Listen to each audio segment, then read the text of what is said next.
The scripture reading for today is Psalm 119, 89 to 112. Your word, Lord, is eternal. It stands firm in the heavens. Your faithfulness continues through all generations. You establish the earth, and it endures. Your laws endure to this day, for all things serve you. If your law had not been my delight, I would have perished in my affliction. I will never forget your precepts, for by them you have preserved my life. Save me, for I am yours. I have sought out your precepts. The wicked are waiting to destroy me, but I will ponder your statutes. To all perfection I see a limit, but your commands are boundless. Oh, how I love your law. I meditate on it all day long. Your commands are always with me and make me wiser than my enemies. I have more insight than all my teachers, for I meditate on your statutes. I have more understanding than the elders, for I obey your precepts. I have kept my feet from every evil path, so that I might obey your word. I have not departed from your laws, for you yourself have taught me. How sweet are your words to my taste, sweeter than honey to my mouth. I gain understanding from your precepts. Therefore, I hate every wrong path. Your word is a lamp for my feet, a light on my path. I have taken an oath and confirmed it, that I will follow your righteous laws. I have suffered much. Preserve my life, Lord, according to your word. Accept, Lord, the willing praise of my mouth, and teach me your laws. Though I constantly take my life in my hands, I will not forget your law. The wicked have set a snare for me, but I have not strayed from your precepts. Your statutes are my heritage forever. They are the joy of my heart. My heart is set on keeping your decrees to the very end. This is the word of God for the people of God. Thank you, Katie. Great job. Give it up for Katie. Thank you all so much. Good morning. How is everybody? You okay? Everybody okay? We got plenty of coffee. I want you to know, actually, how many of you right now, you thought you were about 30 minutes early for the 9 o'clock service? Anybody? And there's always somebody. Somebody will show up in the next few minutes. Jamie, you be kind to them out of the door when they show up. Thank you for that. Glad y'all are here. I want you to know, if you are here for the early service on Spring Forward Sunday, you are my people. You are the go-getters in life. It's silence to that. I take it back. Man, I want everybody in here to have a turn up here some Sunday. I want you to know how great it is to just throw something out and then it's, just silence in response. It feels so good. It's good. Thank you. It's good for the soul, good for the ego. It's a humbling experience to be your pastor. So I'm so glad to be here. I'm super pumped to see the Panoveks here on the front row. They were our people from the beginning, and then we sent them as missionaries to Ohio. Kay and Ron and Taylor. I believe yesterday was Taylor's birthday. Is that right? And so they came into town for Taylor's birthday. I think on the count of three, we should all say happy birthday, Taylor. 1, 2, 3. Happy birthday, Taylor. We are so pumped that you're here, that you're back home with us. So thanks for being here. I want to say something else about the journals that were on your seat. Hopefully, like Stacy said, you noticed them and didn't just sit on them and wonder why the seat was lumpy this morning. We're in a season, we've entered into a season in the life of the church that Christians around the world are celebrating. It's a season called Lent. The Greek word lentos means give up chocolate. And I made that up on the spot. That is completely not true. The word Lent comes from an old English word, LinkedIn. I think it's like Lencten. And essentially the word LinkedIn means spring. We often think of Lent. We do often think of Lent in our culture. If you've grown up in church with Lent, Often it's associated with things like, well, for the next 40 days, you need to beat yourself up real bad and you need to give up chocolate, right? But that's not what Lent means. Lent is actually, it's all about the emergence of new life that's beginning to happen. We're springing forward today. The days will get longer. We'll start to see buds on the trees. We'll start to see green things growing in the yard. And the word Lent simply means spring. And the intention behind Lent, and this has been something Christians have practiced for centuries, the intention behind Lent is to clear away anything that might keep you from growing in your relationship with God. Right? And so it's like if you go out to your lawn right now and you're trying to take care of your lawn and get it ready for the spring and for the summer, you're probably going to do two things. Number one, you're going to put some Roundup on it. You're going to put some, anybody here, who was here last week? Thank you, yeah. Who was not here last week? No, I'm kidding.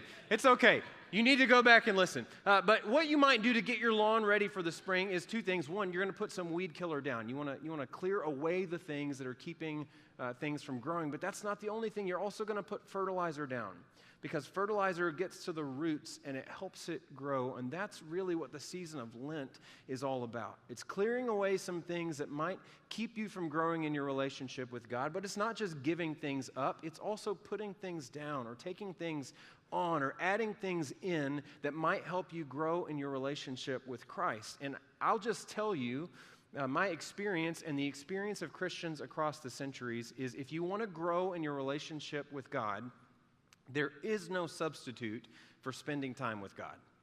If you want to grow in your relationship with God, there's no substitute for spending time with God. If you want to learn more about who God is, there is no substitute for spending time reading the Bible, reading the words of God, right? That have been written over the centuries to tell the story of God. That's what this series is all about. That's what this journal is all about. So I want you to take it. There's two things in here.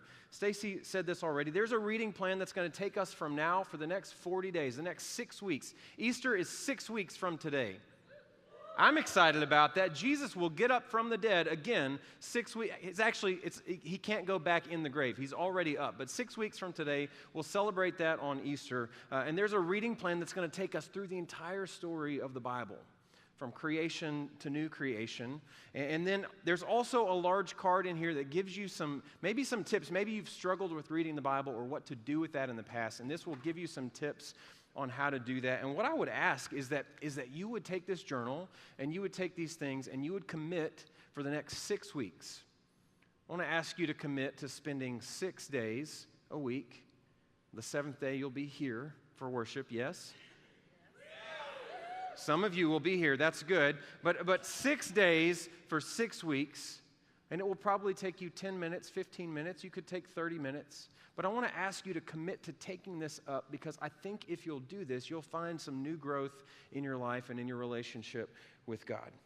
And so we're going to conclude, like I said, we're going to conclude at Easter by sharing the greatest story that's ever been told. It's the single most influential event in human history. No story has had more impact on the world. Seriously, literally, no story has had more impact on the world than the story of Easter. The resurrection of Jesus literally changed the course of human history. Like historians will tell you, something happened. Even historians who are not people of faith will tell you something significant happened that changed the course of human history. Some people will try to explain it away in different ways. Followers of Jesus will say it was the resurrection of Jesus. Jesus was risen from the dead, and that literally changed the course of human history. And so the way you experience life, your purpose in life, your fulfillment in life, it is directly tied to how much or how little you decide to align yourself and your life with the story of God. Everything about your life, even if you're not a person of faith, everything about your life is directly linked to how much or how little you align your life with the story of God that's been written since creation. And in 6 weeks, we're going to tell the most important part of that story. One other thing about that, 6 weeks from today, it's the most important day. It's Super Bowl Sunday for the church. And so I'm going to ask you to do something. I'm going to ask you to read this 6 days a week for 6 weeks. And then I'm going to ask you over the next 6 weeks, starting today, to begin praying about one person or one family, one friend, one coworker that you might invite to come with you to one of our services on Easter. Everybody knows somebody who could use an extra dose of hope or love or encouragement, and I want you to start praying right now about one person that you might invite to join with you along the way. So that's a bit of intro into the series. Here's what I'm wondering. Has anybody ever found themselves really confused by the Bible? Show of hands.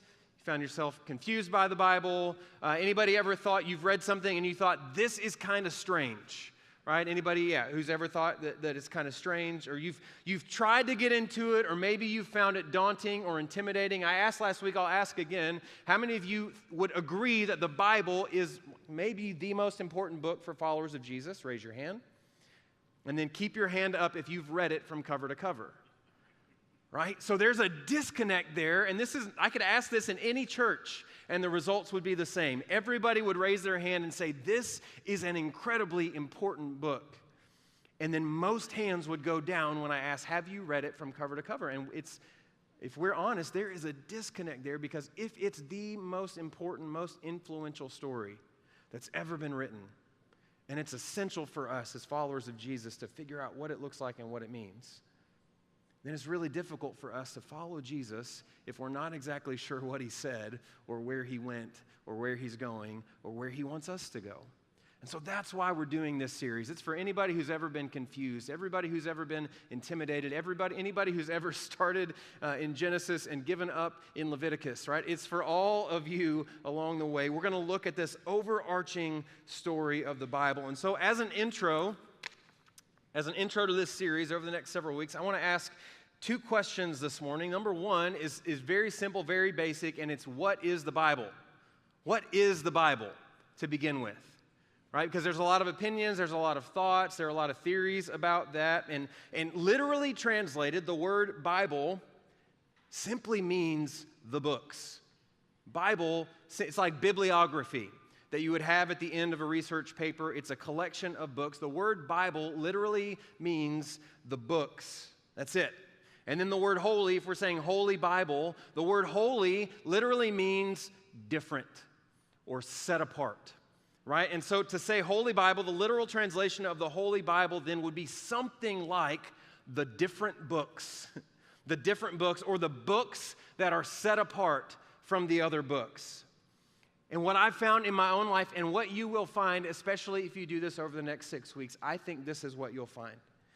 You'll start to find out that that is very true. These are different books. This is a different set of books. These are not like other books that you've read before.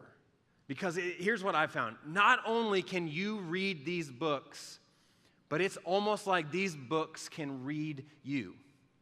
It's the strangest thing. Right? They somehow know what you're thinking. They somehow know a word of encouragement that you might need at a particular time. Like as you read, you'll find life, you'll find insight, you'll find some things that mysteriously fit your current situation. It's really incredible. And when you start to read these books, as weird as it sounds, it's almost like the words on these pages are alive. They're like living and they're breathing, and they make sense out of so much that we experience in life as human beings. They make sense out of how the world works and how things are supposed to be at this really deep level. There are a couple things that I like to say about the Bible in general. Number one is this. I like to say that the Bible isn't true because it's the Bible, but the Bible is the Bible because it's true. The Bible isn't true because it's the Bible, but I think the Bible is the Bible because it's true. What's happened is that over centuries and continents, people have written things and people have discerned and they have prayed, and the things that have made their way into the Bible didn't drop down out of the sky as one solid book. It was written over centuries, over continents, by several different authors. There are other things that were written about God during this same time period, but everything that's ever been written about God didn't become the Bible, but only the things that the community of faith, the followers of Jesus, only the things that they found to be true were the things that were included in the Bible. And so it's not that the Bible is this weapon that we're supposed to use against people and beat people over the head with it and say, this is true and you have to believe it because it's the Bible. But the things that are in the Bible because they are true, because they bring life, because they bring hope, because they bring encouragement. The second thing I like to say about the Bible, just in terms of what is it, is the Bible is real, real, real. And I think that's really important to remember. It's real, real, real. What I mean by that is it was written by real people. It was written in real times. And it was written in real places. And as you dig into it, all of that context matters in terms of what it is. It's real, real, real. There are a couple different ways to look at the Bible and look at the overarching story of the Bible. I want to share a couple of those. One of those ways is simply categorize it by the different types of literature. The Bible is not just one type of writing, it's a variety of writings. If we had a really huge whiteboard up here, I would draw some things out for you. Since we don't, I took a picture of a really huge whiteboard, right? To kind of explain the books of the Bible and the categorization of the Bible. The Bible is 66 books in the form that we have it. It's 39 books in the Old Testament. It's 27 books in the New Testament. And you can see there's kind of like 6 major categories of writings in the Bible. And you can snap a picture of this because I think it's really, here, I'll get out of the way.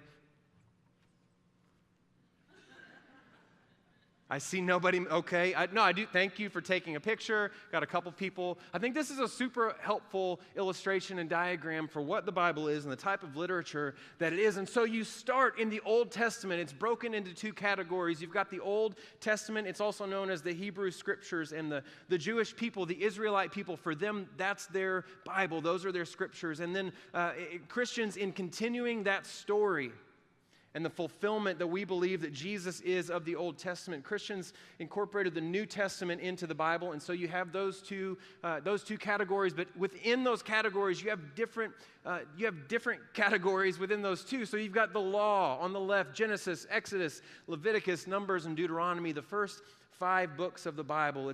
Maybe it's called the law. It's called the Torah in Hebrew. It's called the books of Moses. Genesis is all about the creation of the world and how everything started. Exodus is this story of how God intervened and came in and rescued the people. Leviticus, nobody has figured out what that is yet. Scholars are still, no, Leviticus is a book of law. It's a book of Old Testament law. Numbers, it's called Numbers because it starts with a census.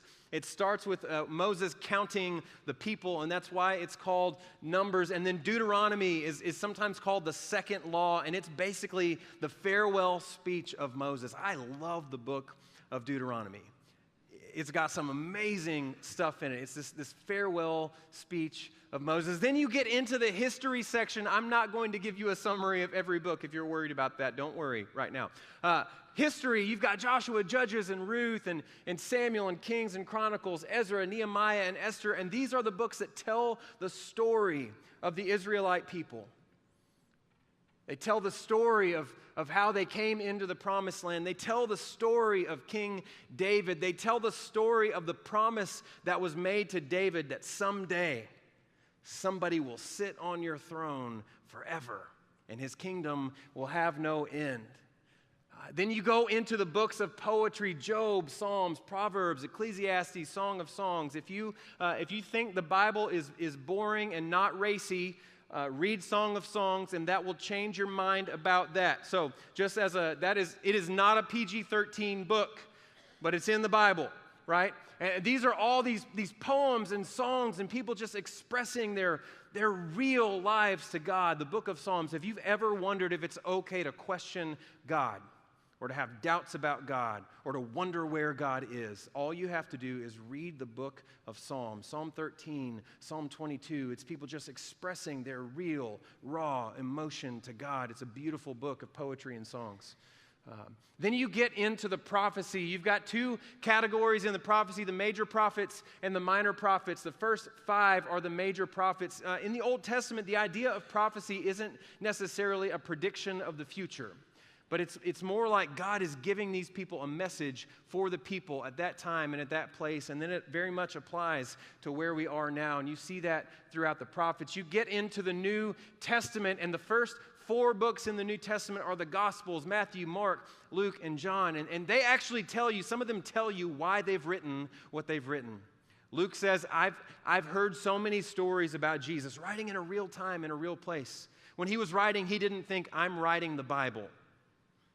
Right? He thought, I'm writing a real account of a man who was crucified and raised from the dead, and it changed his followers in dramatic ways, and I want to know what's going on with that. And so he says at the beginning of his book, I have set out to write an orderly account of all of the things that we have been hearing about Jesus of Nazareth. That's the book of Luke. The Gospel of John, he writes that at the end. At the end, he says, I have written these things so that you would know who Jesus is, and that by believing in him, you would come to have life in his name.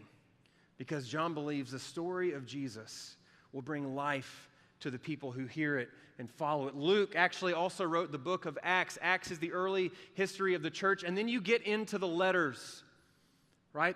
Almost all of the New Testament books are letters. They're actual letters written to people in real times, in real places. The first section are called the Pauline letters, Romans through Philemon. And those are named for the people to whom they're written. And Paul writes these letters to churches in particular situations and people in particular situations. Again, it's real, real, real. And then the book of Hebrews is there kind of in the middle. And then you've got the Catholic epistles. That's what they're called. Catholic doesn't mean Roman Catholic. Catholic means universal.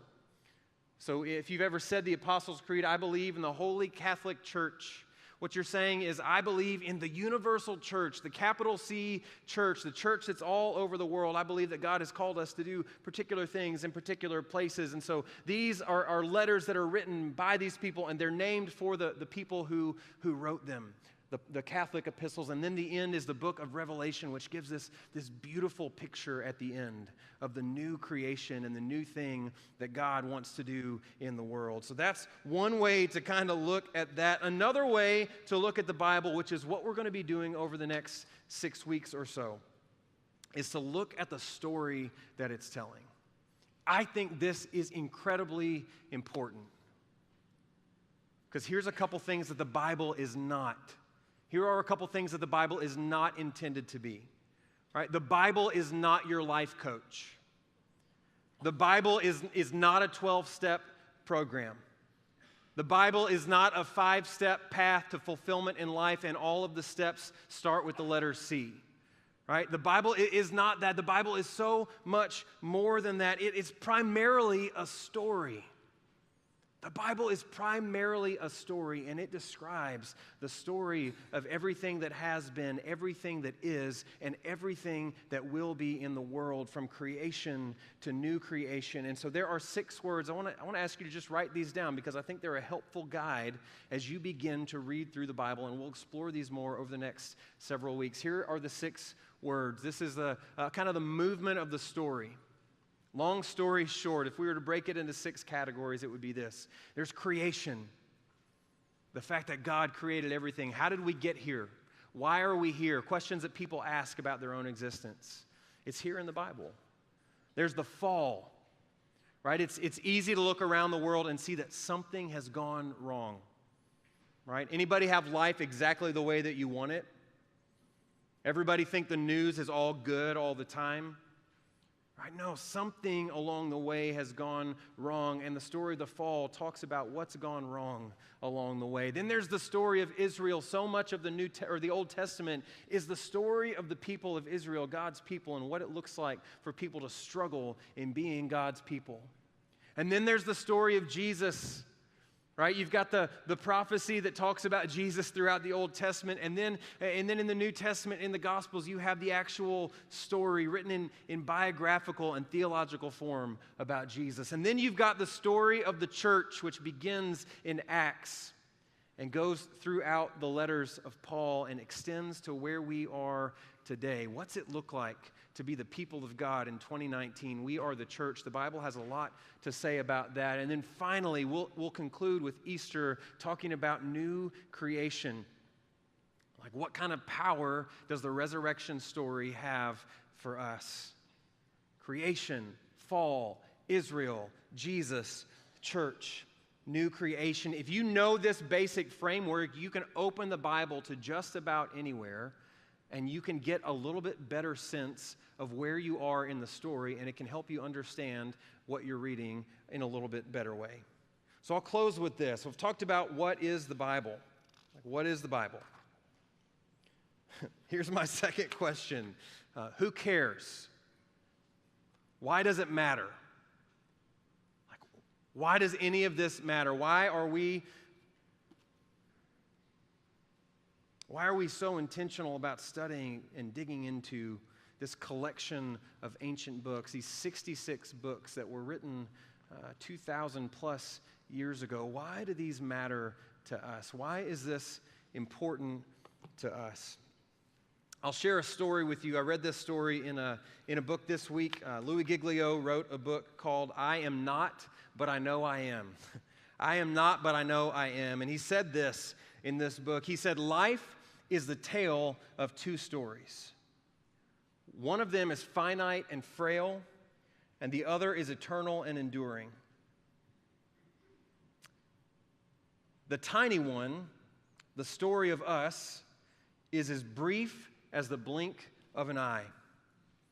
Yet somehow our infatuation with our own little story and our determination to make it as big as we can blinds us to the massive story that surrounds us on every side. Then he tells this story about how he found out firsthand that saying to a New York City police officer, what does it look like I'm doing? He found out firsthand that that was a really bad idea. And so if you're ever in New York, you should probably never answer a question from a New York City police officer, what does it look like I'm doing? He said quickly after giving that answer to a question, he found himself up against a police car, both hands on top, and he said, unfortunately, the only thing I had in my pocket for identification was my hotel key, which is one of those fancy new keys that doesn't even have the name of the hotel on it. And he said the story started that morning earlier. He had been in New York, and he decided he was going to go out for a run. And so he went out from his hotel, and about 8 blocks away from the hotel, it started sprinkling, and then it started to downpour, and he said he was too far to turn back. And so he started to look for some shelter, and he said, I don't know how you run, but when I run in general, I'm just trying to survive. And then when I run we've got some people in here who ran 22 miles yesterday for their marathon training, yes. I would not be here right now, Heidi, if I had run 22 miles yesterday. I might be here, but I would be lying on my side on the floor and crying in pain because running is not really my thing. And I don't know about you, but when I run, I'm trying to survive. And that's what he said. When he runs, he's trying to survive. And then when it's raining and it's a downpour, it's even more so that he's just looking down while he's running and not paying attention to any signs along the way. And so he said suddenly he was running and his path was blocked by a chain link fence, which went from the river, which was on his right, all the way up to a concrete lane divider that was on his left, but still not paying too much attention. He didn't know what to do. He was too far from the hotel to go straight back, and he saw an overpass in the distance, and so he decided to jump over the concrete barrier and start to run toward the overpass that was in the distance. He said the overpass turned into this elevated roadway, and it provided him some covering from the rain, and so not really paying attention to where he was, he just kept running with this covering because it was finally under cover, and he was able to do that. And finally, the overpass went off to the left, and he was back out in the pouring rain. And then he noticed that the one lane of traffic to his right suddenly turned to 2 lanes, which suddenly turned to 3 lanes.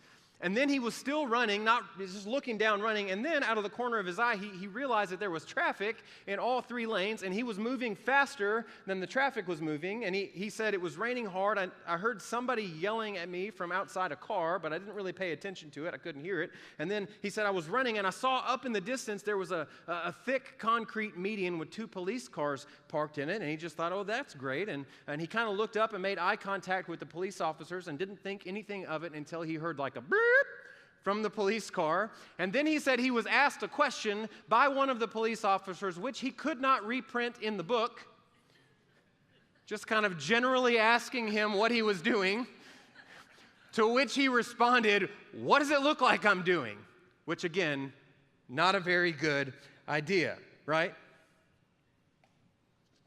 This was the first time that he looked up and noticed that he was running in the middle of a 6-lane expressway in New York City rush hour traffic. It was the FDR, which I think is one of the major expressways through the city of New York, and he was just running in the middle of it, completely oblivious to all the traffic that was going on around him. He said he asked himself what you are probably thinking, what I am definitely thinking: how can you run down the middle of a 6-lane expressway in rush hour traffic without noticing it? And then he wrote this: probably the same way you can live your life completely oblivious to the grand story of the creator of the universe that is unfolding all around you. That's what this series is all about. That's what these next several weeks are all about. They're all about waking up to the story of God that's going on all around us. We're going to talk about Easter in 6 weeks. We're going to celebrate Easter in 6 weeks. And what I would say to you is that the cross and the resurrection of Jesus is the defining story in human history. It's not just a Bible story. It's not just a fairy tale. It's not just something that Christians read once a year when they come for Easter worship services. It is the defining story in human history. And what you do in response to that story is the defining story of your life, both now and forever. The story of God that we read about in the Bible, it's not important because it happened once upon a time. It's not a once upon a time, happily ever after story. This is an important, essential, critical, crucial story because this is a story that happens every single day. The stories that happen in the Bible happen on repeat in our lives. And so this story matters because whether or not you agree with it or not, whether or not you think it's true or not, whether or not you realize it, this is the story of your life. In James 1, James says this. I'll close here, and then we're going to do something together this morning. James says, "My dear brothers and sisters, take note of this.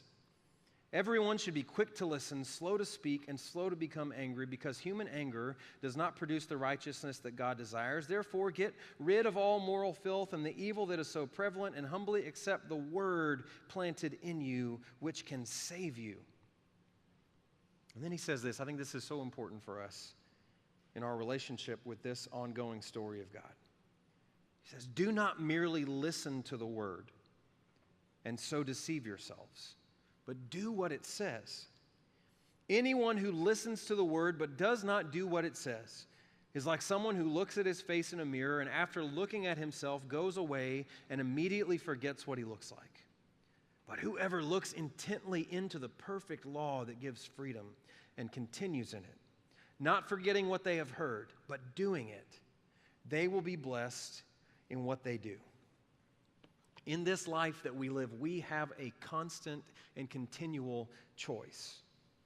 Right? We've got a constant and continual choice. There are two stories going on at the same time. Sometimes we're so intent on our story that it's like we're running down a 6-lane expressway completely oblivious to the stories of other people and the story of God going on all around us. But our continual choice as followers of Jesus is, are we going to live our own small, limited story?